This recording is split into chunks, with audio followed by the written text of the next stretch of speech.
Teka, te. Tama, te. Diyan na si Andoy. Uy, ang Andoy. Magandang umaga. Paing, may nadaan na kami nagbebenta ng damit kayo na sa bangketa. Para sa inyo. Salamat, pero sana hindi na kayo nag-abala pa. Wala yan, okay lang yan. Ano ka ba, Doy? Sana, pinamalengke na lang natin yan.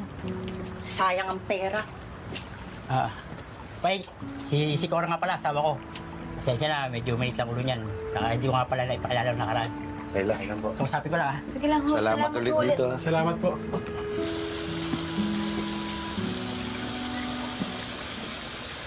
Cora, Ano ba? ano ka ba? Ang aga-aga na kasi mangot ka. Ba't nandyan pa yung mga yan? Ha? Kargo ng kapatid mo yan, tapos iiwan pa rito. Ano ka ba naman, Cora? Alam mo naman yung sitwasyon nila, di ba?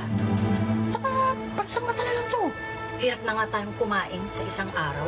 Nagdala pa kayo ng napakaraming palamunin dito. Paano kung madami pa tayo sa gulo niyan?